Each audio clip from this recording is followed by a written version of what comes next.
Children, எல்லாரும் எப்படி இருக்கீங்க? வீட்ல சேஃபா பத்திரமா இருக்கீங்களா? அம்மா அப்பா சொன்ன பேச்சு கேட்டு வெளியே எங்கேயும் போகாம நல்ல பிள்ளைங்களா வீட்லயே இருக்கணும். வீட்லயே பத்திரமா இருக்கணும். வெளியே எங்கேயுமே போகக்கூடாது. இப்படியே நம்ம ஃபர்ஸ்ட் டைம் முடிச்சிட்டோம். அடுத்து செகண்ட் டைம் ஸ்டார்ட் பண்ண போறோம்.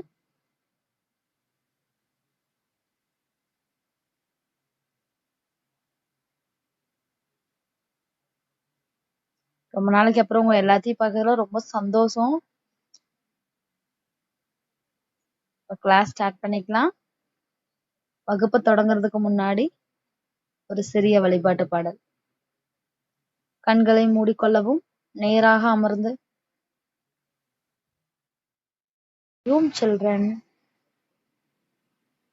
close your eyes, take a deep breath, say Om chanting 3 times. Om.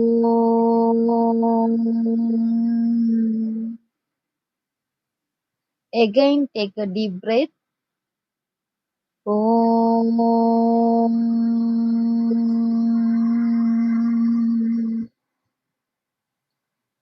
Take a deep breath. Om.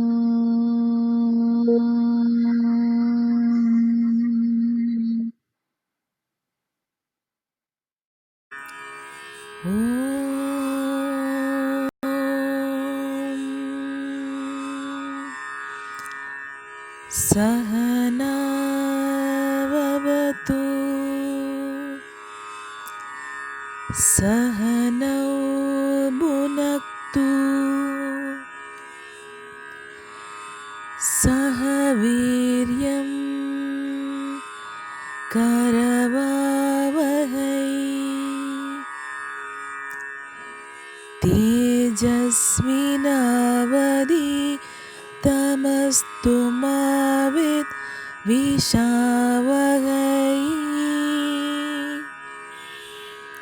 ॐ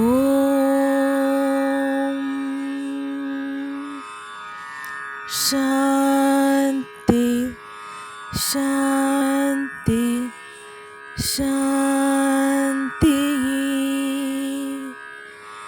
हरि ओम श्री गुरुभ्यो नमः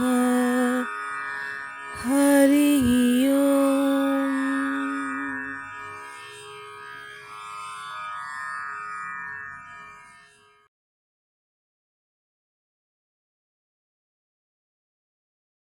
அன்பு குழந்தைகளுக்கு வணக்கம்.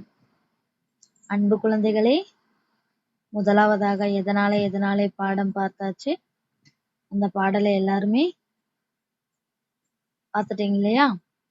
இப்ப அதே இயல் 1ல அடுத்த பாடம் அறிவின் திறவுகோல்.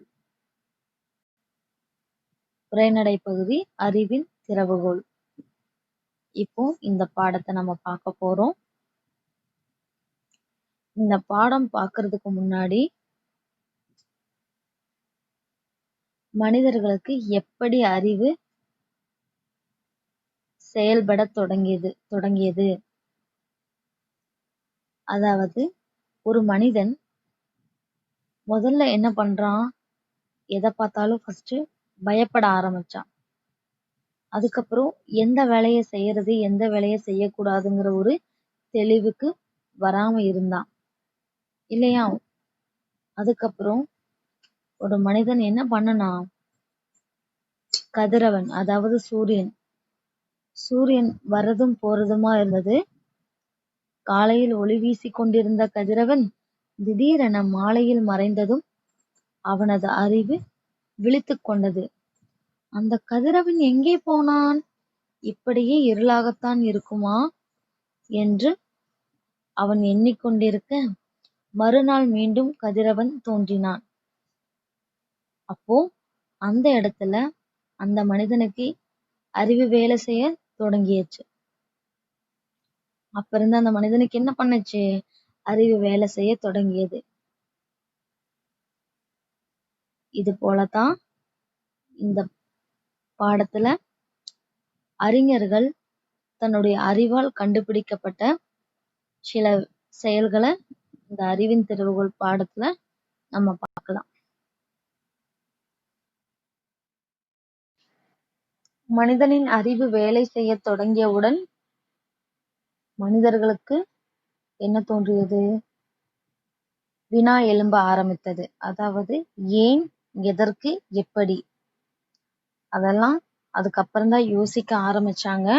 அது வரைக்குமே அறிவு அப்படிங்கிறது ஒரு செயல்னால ஏற்படல. ஒரு விஷயம் நடக்கும்போதுதான் அதை பத்தி ஒரு சிந்தனை தோன்றுது. அவன் சிந்திக்க தொடங்கிய போதுதான் அறிவியல் வளரத் தொடங்கியது. அவ்வகையில் அறிவியலை வளர்த்த அறிஞர்களைப் பற்றி நாம் அறிந்து கொள்வது மிகவும் தேவை. இப்பாடப்பகுதியில் அறிவால் வளர்ந்த அறிவியல் சிந்தனையாளர்களைப் பற்றி தெரிந்து கொள்வோம். அப்போ மனிதருக்கு அறிவு வளர்ந்ததுக்கு அப்புறம் நிறைய அறிவியல் அறிஞர்கள் என்ன பண்ணாங்க? ஒவ்வொரு விஷயமும் தானா யோசித்து சிந்தனை செஞ்சு ஒவ்வொரு விஷயத்தையும் தன்னுடைய சிறு வயசுலயே கண்டுபிடிச்சு நமக்கு தந்தாங்க. இப்ப நம்ம அதை பத்தி பார்க்கலாம். குழந்தைகளே, இந்த படத்தை பாருங்க. இந்த படத்தை பார்க்கும்போது நமக்கு என்ன தோணுது? ஆப்பிள் மரம், ஒரு பறவை பறந்து போகுது, சுற்றிலும் இயற்கை அழகு, ஒரு சிறுவன் மட்டும் கீழே ஆப்பிள் வச்சு உட்கார்ந்துருக்கான். அவன் என்ன யோசிச்சுட்டு இருப்பான்? அந்த சிறுவன் எங்க இருக்கான்? தன்னுடைய வீட்டு தோட்டத்துல இருக்க ஆப்பிள் மரத்துக்கு கீழே உட்கார்ந்துருக்கான். அப்போ அந்த மரத்திலிருந்து அந்த பறவை பறந்து செல்லும் போது திடீரென ஆப்பிள் ஒன்று மரத்திலிருந்து கீழே விழுந்தது. அப்ப நம்மளா இருந்தா என்ன பண்ணிருப்போம்? ஜாலி, நம்மளுக்கு ஒரு ஆப்பிள் கிடைச்சது அப்படின்னு சொல்லி ஒரு மகிழ்ச்சியோட உண்ண தொடங்கி இருப்போம். ஆனா அந்த சிறுவன் அப்படி நினைக்கல. இந்த ஆப்பிள் ஏன் மேல இருந்து கீழே விழுகுது? இது ஏன் வானத்தை நோக்கி போகாம கீழே விழுகுது அப்படின்னு யோசிக்கிறான். இதுல ஏதோ ஒரு இயற்கை சக்தி இருக்கணும், இல்லாட்டி இப்படி நடக்காது அப்படின்னு சொல்லி யோசிக்கிறான். இதோட காரணத்தை நம்ம கண்டே பிடிச்சாகணும். எப்படியாவது அதுவும் இன்னைக்கே கண்டுபிடிக்கணும். ஏன் அந்த நாள்லயே செய்யணும் அப்படின்னா, அந்த நாள் அந்த சிறுவனுடைய பிறந்த நாள். அப்ப அன்னைக்கு முடிவு செஞ்சான், இந்த ஆப்பிள் ஏன் கீழே விழுகுது அப்படிங்கிறத கண்டுபிடிச்சான். என்ன கண்டுபிடிச்சான்? பூமிக்கு புவியீர்ப்பு சக்தி உண்டு என்ற உண்மையை கண்டுபிடிச்சான். அன்னைக்கு அந்த சிறுவனுக்கு ஆப்பிள் கிடைத்தத தன்னுடைய பிறந்தநாள் பரிசா நினைச்சு ரொம்ப மகிழ்ச்சி அடைந்தான். அந்த சிறுவன் புவியீர்ப்பு சக்தி பூமிக்கு உண்டு என்பதை உலகுக்கு உணர்த்திய அறிவியல் அறிஞர்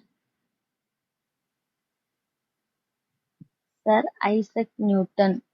அந்த சிறுவன்தான் பின்னாளில் உலக புகழ் பெற்ற சர் ஐசக் நியூட்டன். அவர் பூமிக்கு ஈர்ப்பு சக்தி உண்டு என்ற உண்மையை உலகுக்கு உணர்த்திய அறிவியல் அறிஞர் ஆவார். இந்த சிறுவன்தான் பெரியவனாகி என்ன பண்ணாங்க?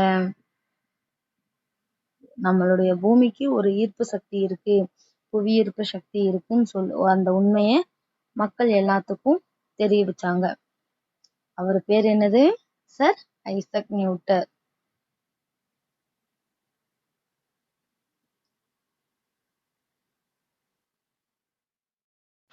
இரண்டாவதாக மற்றுமொரு அறிவியல் அறிஞர். வேடிக்கை பார்த்தார், வியக்க வைத்தார். இந்த படத்தை பாருங்க. இந்த படத்துல நமக்கு என்ன தெரிகிறது? 2 சிறுவர்கள், ஒரு சீசா பலகை, ஒரு நபர். இப்போ இந்த பசங்க என்ன பண்ணிட்டு இருக்காங்க? ஒரு முனையில ஒரு பையன் என்ன பண்றான்? ஒரு குண்டூசியால அந்த பலகைய கீறிட்டு இருக்கான். மறுமுனையில் இன்னொரு சிறுவன் என்ன பண்றான்? அத தன்னுடைய காதால கேட்கிறான். ஆனா அந்த நபர் ஒரு வினாவுக்கு விடை தெரியாமல் ஆழ்ந்த சிந்தனையுடன் என்ன பண்ணிட்டு இருக்காரு, யோசிச்சுட்டு இருக்காங்க. அப்போ அந்த நபர் ஒரு மருத்துவர். இந்த சிறுவன் கீறிக்கொண்டிருக்கும் சத்தம் மற்றொரு சிறுவன் காதில் மிகவும் தெளிவாக கேட்கிறது. ஒரு முனையில் குண்டூசியால் மெதுவாக கீறும்போது எழுந்த ஒலி மறுமுனையில் மிக தெளிவாக கேட்பதைக் கண்டு அந்த சிறுவன் வியப்படைந்தான். என்ன பண்றான் அந்த சிறுவன்? ரொம்ப ஷாக்கா இருக்கே, நீ மெதுவா கீறுற, எனக்கு ரொம்ப நல்லா கேக்குது அப்படின்னு. ஏதோ சிந்தனையில் ஆழ்ந்திருந்த அந்த மருத்துவர் சிறுவர்களின் செய்கையை கண்டார். உடனே அவர் போய் அந்த சிறுவர்கள்கிட்ட என்ன சொல்றாங்க, நான் விட தெரியாம இருந்த ஒரு கேள்விக்கு விடை கிடைத்து விட்டது அப்படின்னு சொல்லி அந்த சிறுவர்கள் கிட்ட, மரம் போன்ற திடப்பொருள்கள் ஒலியை பெருக்கும் தன்மையுடையவை. அதனால்தான் ஒரு முனையில் மெதுவாக கீறினாலும் மறுமுனையில் தெளிவாக கேட்கிறது என அவர்களிடம் விளக்கினார். அந்த நபர் ஒரு மருத்துவர்.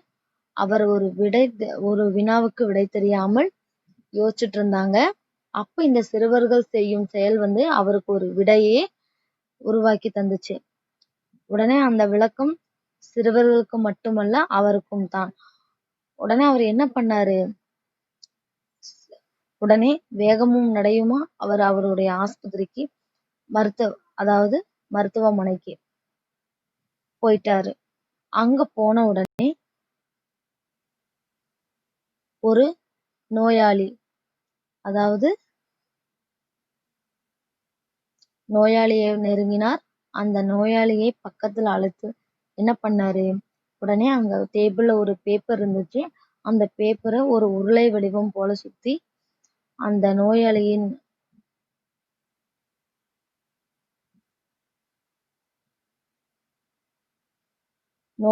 மார்பில் வைத்து என்ன பண்ணாரு, மறுமுனையில் தம் காதை வைத்து கேட்டார்.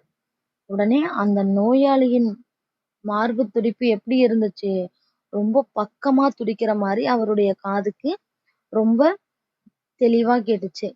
அப்ப அந்த நோயாளியின் இதய துடிப்பு இவருக்கு துல்லியமாக கேட்டது. அந்த மணித்துளியில் மருத்துவ உலகம் அதுவரை கண்டிராத மாபெரும் ஒரு முயற்சிக்கு வித்திட்டது. ஆம், ஸ்டெத்தஸ்கோப் எனப்படும் இதய துடிப்பை கண்டறியும் கருவி அப்போதுதான் உருவானது. அதாவது அந்த மருத்துவர் என்ன பண்ணாரு, ஒன்னும் பண்ணல. ஒரு சின்ன பேப்பர் எடுத்து உருளை வடிவமா சுத்தி ஒரு நோயாளியின் மார்புல வச்சு அந்த சத்தம் தெளிவா கேக்குதான்னு சொல்லி தன்னுடைய காதை வச்சு கேட்டாரு. அப்ப கேட்கும்போது ரொம்ப துல்லியமா கேட்டுச்சு. அப்ப அந்த நிமிஷத்துல இருந்து அந்த இதய துடிப்பை கண்டுபிடிக்கும் ஒரு கருவியாக ஸ்டெத்தஸ்கோப்.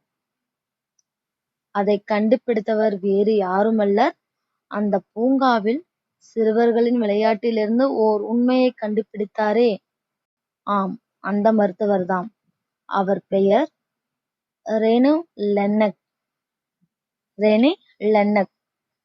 இவர்தான் என்ன பண்ணாரு, ஸ்டெத்தஸ்கோப் என்னும் கருவியை கண்டுபிடிச்சாரு. அடுத்த அறிவியல் அறிஞரை பார்க்கலாம். ஒரு சிறுவன், அவனுக்கு வயது 12, ஒரு நாள் தேநீர் வைப்பதற்காக சமையல் அறைக்குள் நுழைந்தான். அப்பொழுது அந்த சிறுவன் என்ன செய்து கொள்வான்,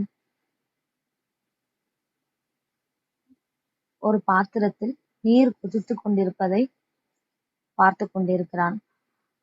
அந்த பாத்திரத்தின் மூக்கு பகுதியை அடைத்துவிட்டால் அந்த பாத்திரம் என்ன செய்யும், அந்த பாத்திரத்தில் உள்ள ஆவி வெளிவராதபடி அந்த பாத்திரத்தில் மூக்கு பகுதியை அடைத்து விட்டான். உடனே அந்த பாத்திரத்தில் உள்ள ஆவி வெளிவராதபடி சிறிது நேரம் சென்றது.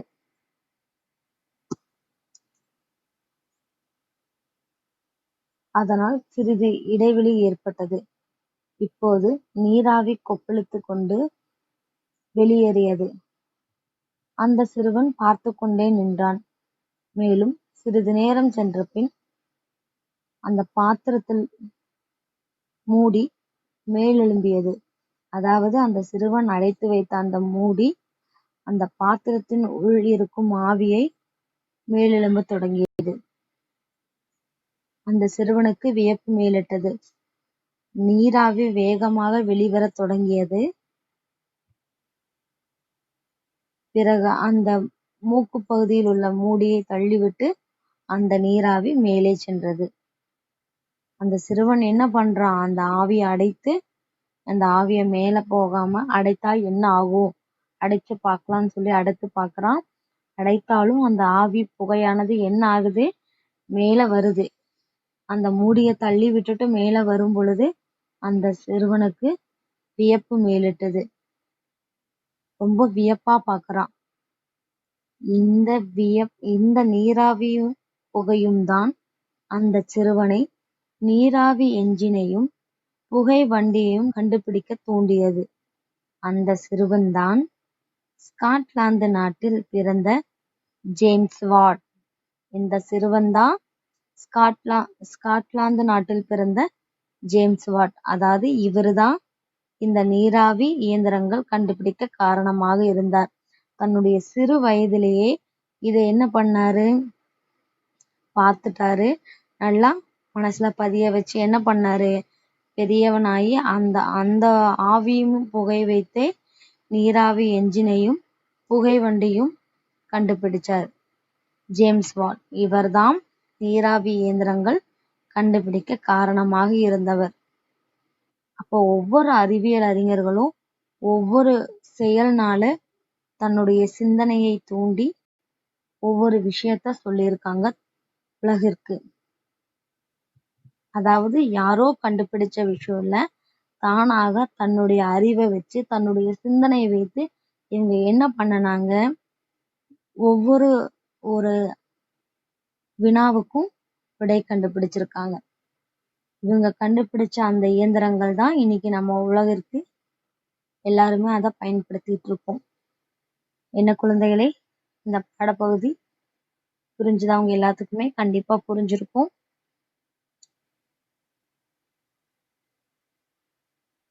இந்த பாடப்பகுதி இதோட முடிந்தது. இதுல 3 அறிவியல் அறிஞர்கள் வராங்க. யார் யாரு? சர் ஐசக் நியூட்டன், ரெனே லென்னக் மற்றும் ஜேம்ஸ் வாட். இவங்கெல்லாம் தன்னுடைய அறிவால சிந்தனையால உலக புகழ்பெற்ற அறிவியல் அறிஞர்கள். அதாவது மனிதர்கள் பிறந்தா மனிதர்கள் எல்லாத்துக்குமே அறிவு இருக்கு. அந்த அறிவை நம்ம என்ன பண்ணணும், கண்டிப்பா பயன்பட வேண்டிய இடத்துல பயன்படுத்திக்கணும். தன்னுடைய அறிவுனால நம்ம எல்லாருமே என்ன பண்ணணும், இந்த உலகிற்கு முன்னாடி வரணும். ஒரு எடுத்துக்காட்டு நபர்களா இருந்து நிறைய விஷயங்கள் நிறைய நம்மளும் என்ன பண்ணணும், படிக்கணும், கண்டுபிடிக்கணும். இந்த அறிவியல் அறிஞர்கள் மாதிரி வளரணும். என்ன குழந்தைகளே, பண்ணுவீங்களா?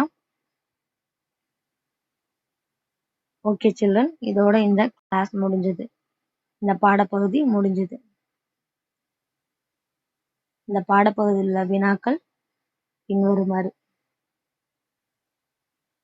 ஹரி ஓம் குழந்தைகளே.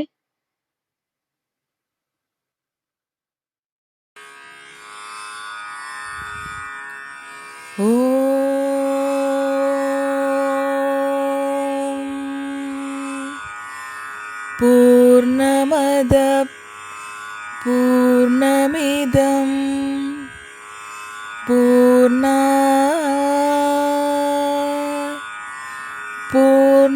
பூர்ணமுதச்யதே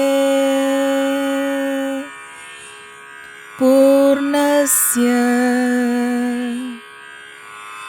பூர்ணமாதாய பூர்ணமேவாவசிஷ்யதே.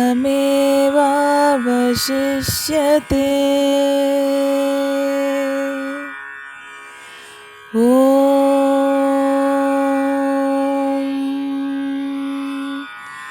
சாந்தி शान्तिः शान्तिः हरि ओम् श्रीगुरुभ्यो नमः हरि ओम्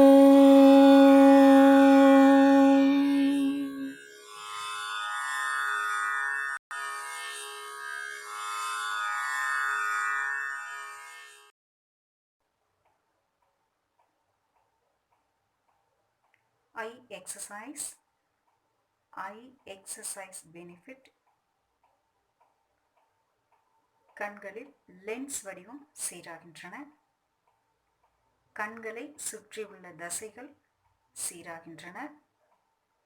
மைனஸ் கிட்ட பார்வை தூர பார்வை சரியாகின்றன.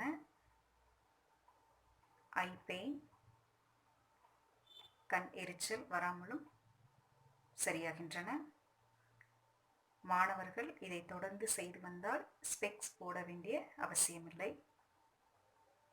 ஸோ இப்போ ஐ எக்ஸசைஸ் எப்படி பண்ணோம் அப்படிங்கிறதான். ஸோ நம்மளுடைய நிலை வஜ்ராசனம் நிலையில் இருக்கணும். வஜ்ராசனம் பொசிஷன். நம்மளுடைய கால்கள் லெஃப்ட் தம்ப் மேலே ரைட் தம்ப் போட்டிருக்கணும். நம்மளுடைய கால் கட்டவரல் இடது கால் கட்டவரல் மேலே வலது கால் கட்டவரல் போட்டிருக்கணும். லெஃப்ட் தம்ப் மேலே ரைட் தம்ப் போட்டு வஜ்ராசனம் பொசிஷனில் இருக்கணும். நம்மளுடைய ஐபால் மட்டும் ரொட்டேட் ஆகணும். நம்மளுடைய ஹெட் பார்ட்டு அப்படியே இருக்கணும். ஸோ எல்லா மூமெண்ட்டும் 5 டைம்ஸ் பண்ணணும். ஸோ ஃபர்ஸ்ட் நம்ம கண்களில் ப்ளஸ் போடுறோம்.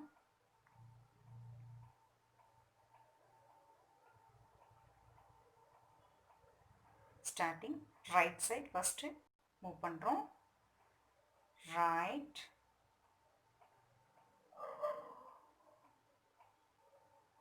left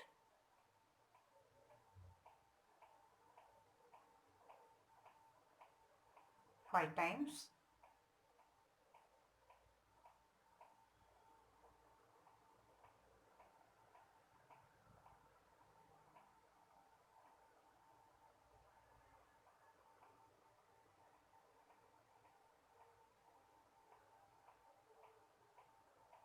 Okay, leftல finish பண்றோம்.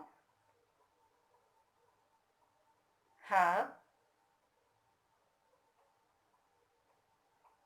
down 5 times.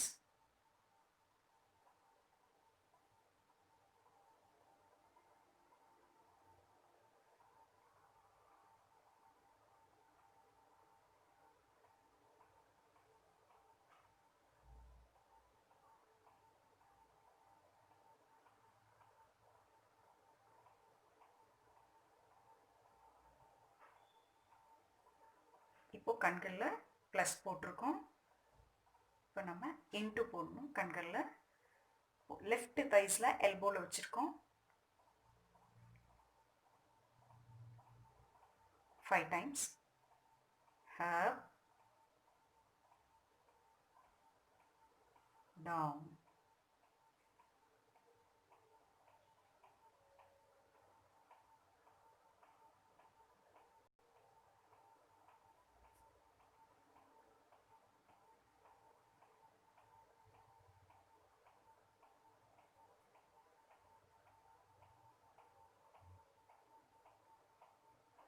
Change your hands. Left right thighsல elbowல வச்சிருக்கோம். 5 times. Up,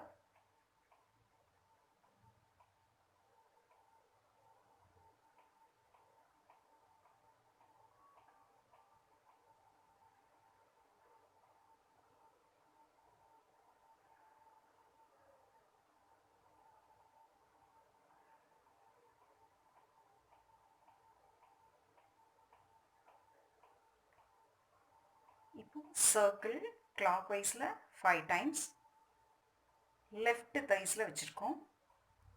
ஒரு சர்க்கிள் கண்களில் போடணும். Clockwise 1. உங்களால் எவ்வளோ தூரம் ஐபால் ஸ்மைலை நல்லா ரொட்டேட் பண்ணி கொண்டு வர முடியுமோ அந்த அளவுக்கு நம்ம கொண்டு வரலாம்.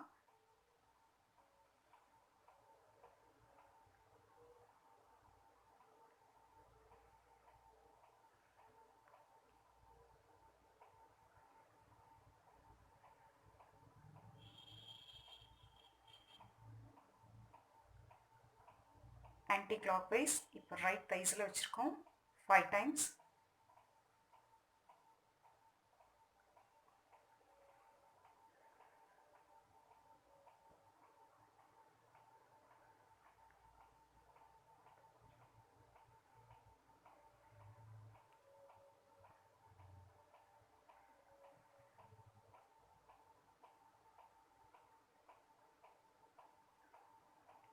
இப்போ கண்களில் மைனஸ், கிட்ட பார்வை, தூர பார்வை.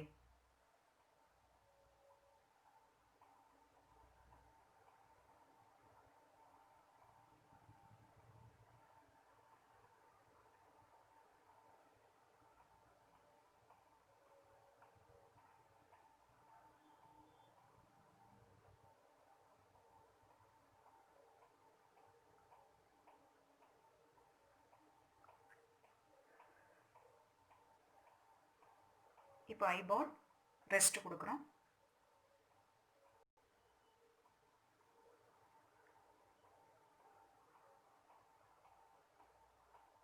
நம்மளுடைய நார்மல் பிரீத் இன் பிரீத் அவுட் 12 வரைக்கும் நம்ம கவுண்டிங் வச்சுக்கணும்.